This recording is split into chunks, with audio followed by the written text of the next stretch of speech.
Hey guys, Paul's Path here. Man, I had a good day today. Here comes my guacamole. Mel, you want to say hello to my friends? Anyway, so what's happening is we did 1, 2, so we got insanity or death, step 1, life on a spiritual basis, step 2.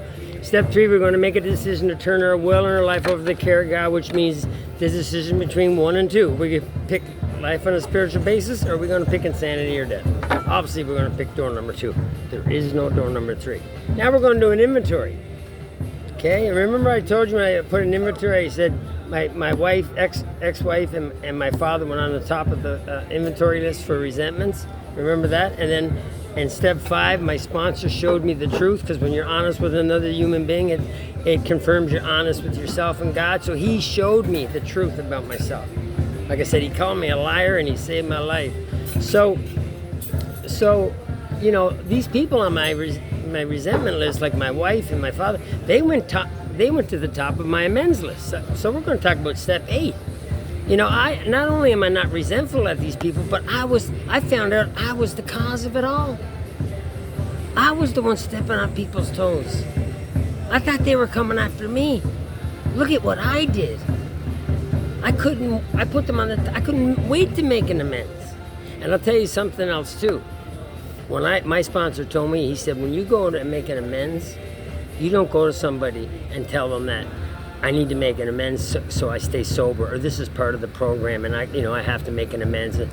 Are you sincere about making amends? Did you really do something wrong? Leave AA out of it, he said. Okay? You don't go to them and say you got to do this for you. You go to them and say, I was wrong. And if I can make this right, I'll do it. What I did for my wife, ex-wife, actually, she didn't even know where I lived. I went and picked up my son all the way to Riverside, and I'd pick him up and I would drop him off, and pick him up and drop him off on Wednesdays and the weekend. And she deserved even more than that from me. Okay? So, that's how I made a living amends to her. I made a lot of different amends. I made amends with my father, ended up paying him back. So a lot of people that were on my resentment list ended up on my amends list, but not everybody. I had to make amends to some people that weren't even on my resentment list. I had to list those down too. I had to put all these people's names down, or a company, or maybe I stole. I'm not resentful at the bank, but maybe I stole a few bucks at the bank or something, or they gave me a little extra in my account, which they did one time.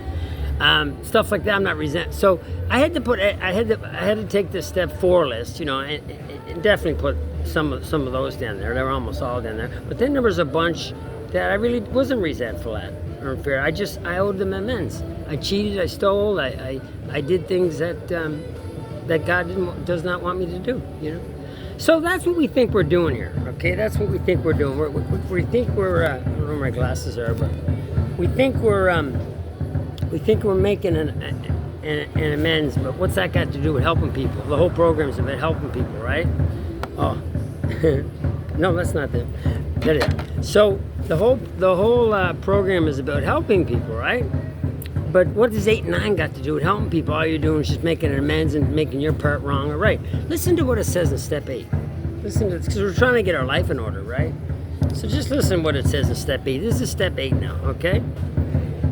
It says, at the moment, we are trying to put our lives in order, right? But this is not an end in itself. Our real purpose is to fit ourselves to be of maximum service to God and the people about us.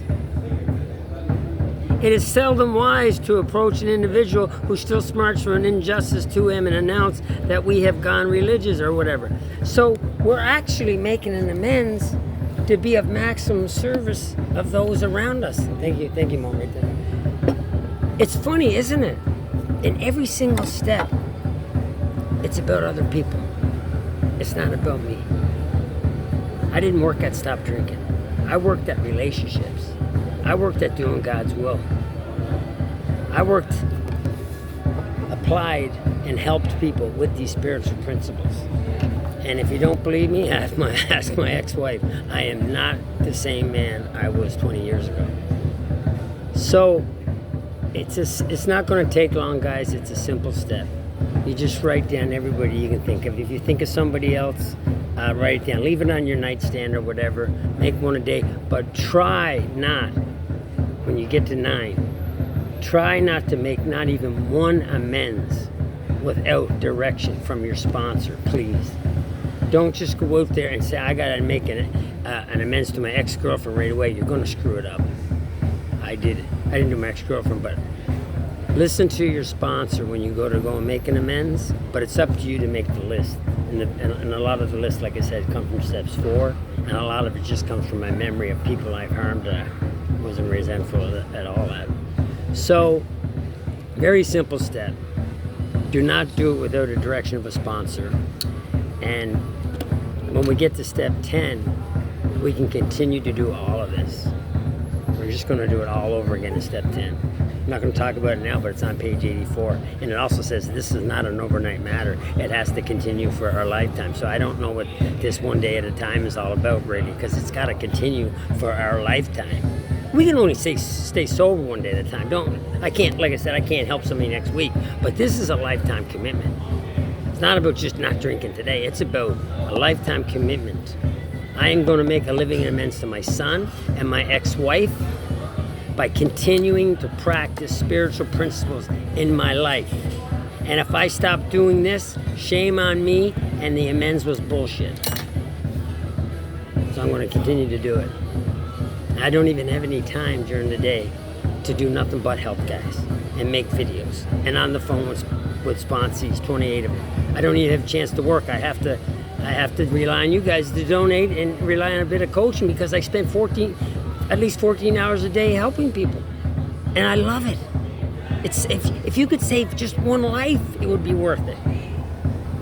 You know, I probably helped thousands of people indirectly, you know, because of this, not me, because of this. I did this. I know how to do this. I know how to help somebody with that. If you have a problem with it and you don't understand it, for God's sakes, call me. Text me. Email me. Give me a smoke signal. I don't care. Just ask for help. I can help you. So step 8, very simple. Make that list. Hopefully I gave you a few pointers. We'll talk a little bit about 9. It's going to be another short one. It's basically you're going to do it with the direction of your sponsor, but 10 is going to be a good one. Step 10 is by far not my favorite step, but it's by far the most exciting step. Anyway, guys, I love you all. I'm going to go have fun tonight. They got some music playing. I do not need to take a drink today because I don't require a drink today because I'm okay. Just like I am, I'm comfortable in my own skin. And guess what? What can I do for you? That's my new motive and attitude in life. Love you all.